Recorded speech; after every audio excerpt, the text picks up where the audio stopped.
right. Hey Vikings, how's it going? I'm creating this video because I went through and all of your survey responses, and 68 of you have replied to the survey. So thank you very much for that. There's still about 100 of you that I need to hear from. So if you have a friend that you can text or communicate with, and ask them if they've done the survey and say it's real quick and Ms. Foster just wants to know how you're doing, and it's not required. It's not anything that's going to affect your grade or anything, but it just helps me to figure out, like 10 of you responded that you have tech issues. So I definitely will be following up with you, and we can try to figure out a way to solve those for sure. But I went through and I basically just wrote down all of the questions that you guys asked. And I just wanted to go over those and just answer those. And hopefully that will clear up some of the frequently asked questions. A lot of you guys asked the same questions too, so this actually wasn't that difficult to do. Very similar questions that you have. So let's get to those. And if there's additional questions you have or follow-ups you need me to do, please let me know. Okay, so how will testing work? Just how will it look like? How will it work?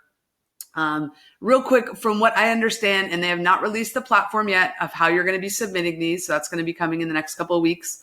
Obviously before the test, they'll release it. So you'll get to practice and play around with that. But basically you'll have some kind of access to a platform. You can do it on a computer or a cell phone or tablet.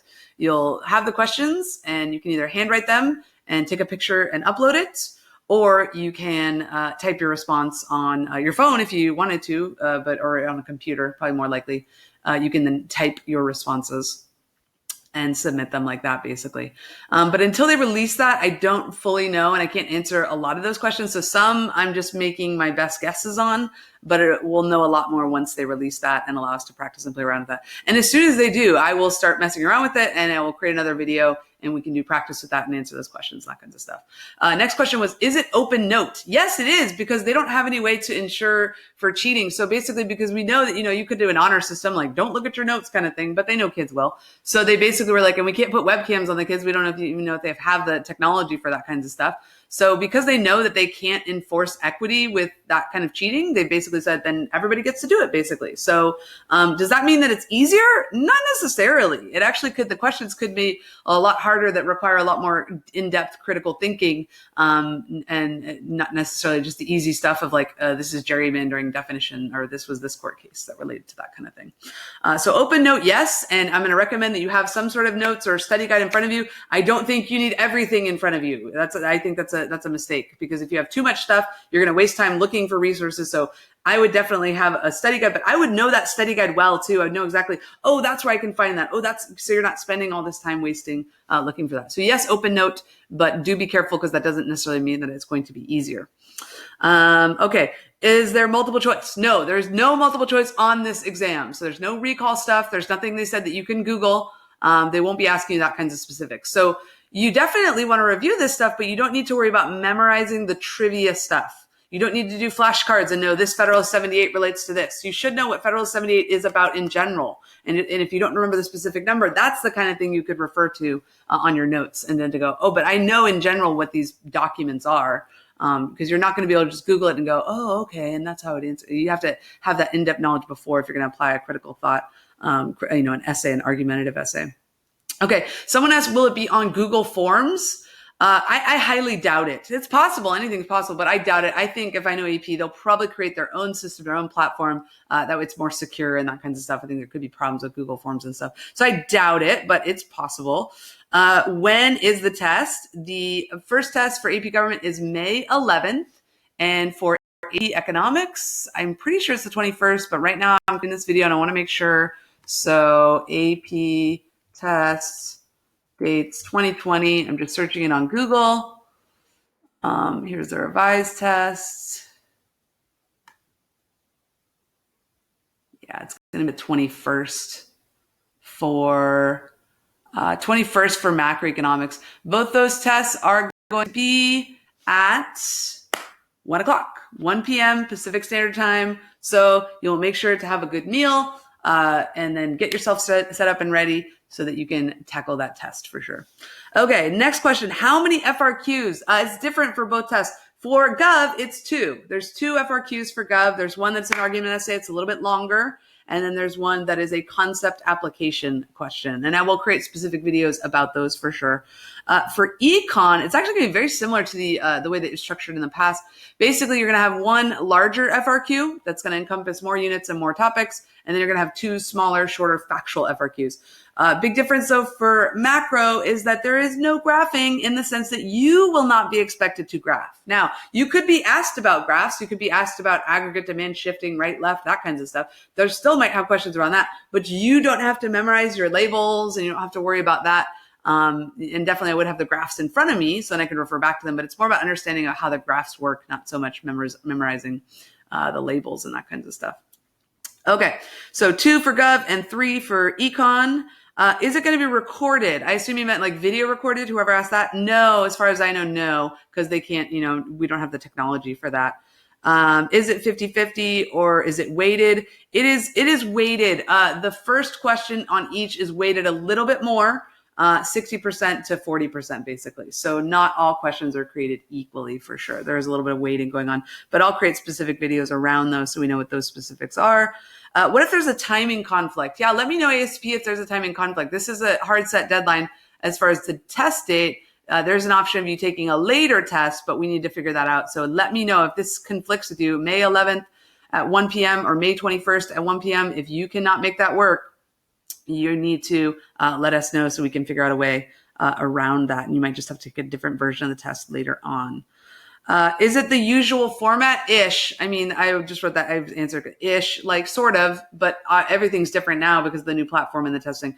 As far as the content and as far as what the questions look like, yes, pretty much. They're trying to keep it, as solid as it was before, but there might be some changes. Like for macro, no graphing. That's not the same, so just some differences there. Some students are like, what's the structure going to look like? Like I said, 2 questions for Gov, 3 for macro. And then we're just wanting to look in depth about what will those questions look like. So I'll do some review on that. I'll create a video for that too. How is it different from the past? A bunch of you guys asked that. Yeah, different because it's shorter. They're not covering all the units. Different also because just the format and the way that we're taking the exam and that kinds of stuff. So access, logging in, how are we going to do that? Again, I don't know how to answer that quite yet, but we will figure it out. Make sure that you can get yourself logged into My AP Classroom. That's going to probably be the platform that they use. I would recommend. So get yourself logged into that. Know your password for that. Have that written down in a separate space, just in case. What are the macro changes? Big changes on macro. Like I said, no graphing for the test. Is it going to be one test or is it separate? It is separate. It is separate. Please know that. Even though I'm your same teacher for both these are 2 separate tests. One is on the 11th, and one is on the 21st. So yes, there are 2 separate exams. What should we expect? I don't know. I'm still trying to figure that out. You should expect that you're going to have to be applying, critical thinking and knowledge to complex scenarios around the topics that, you should have mastered or that you essentially have mastered if they're going to give you college credit for this, basically. Content.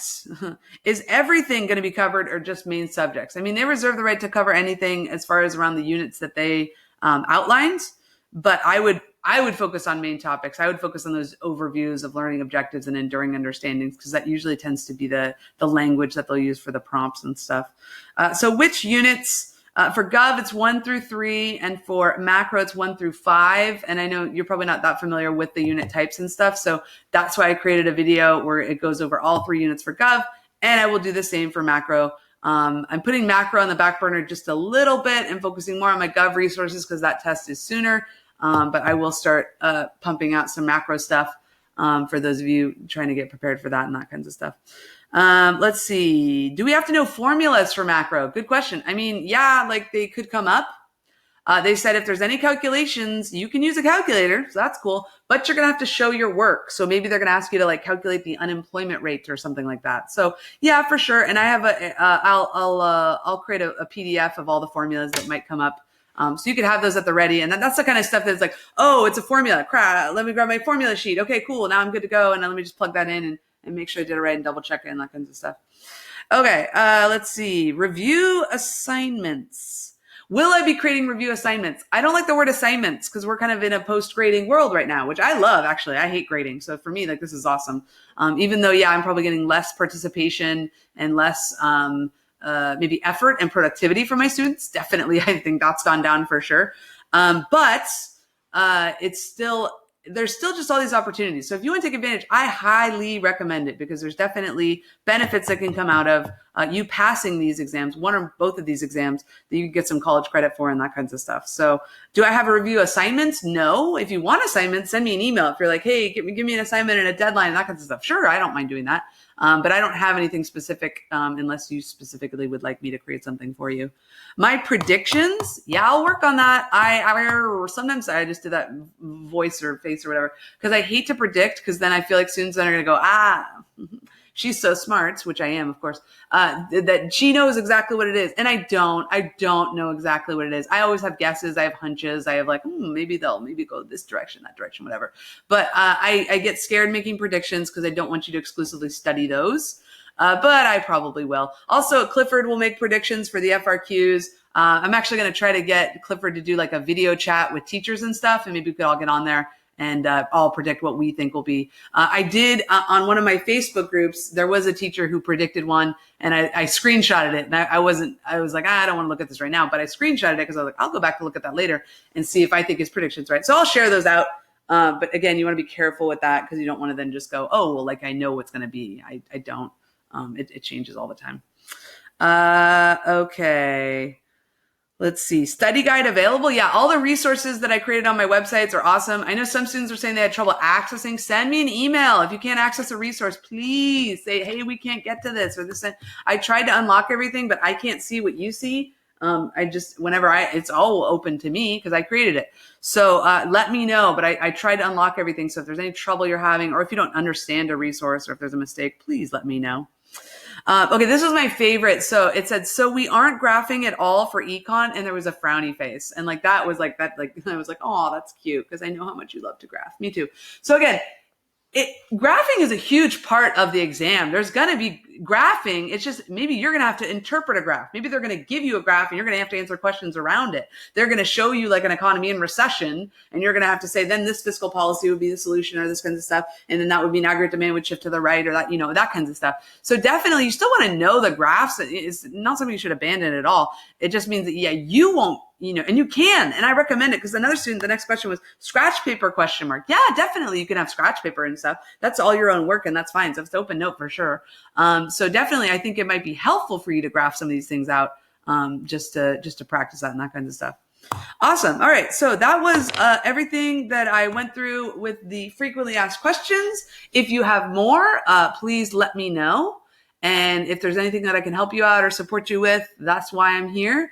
So I'm starting to host Google Meets and stuff like that. If you can get on board with those, or you're able to join us, cool. If not, that's okay too. And just let me know if you want to meet one-on-one, or if you have specific questions. I'll probably do some, hopefully, like YouTube live review sessions coming up, especially as we get closer to the exam.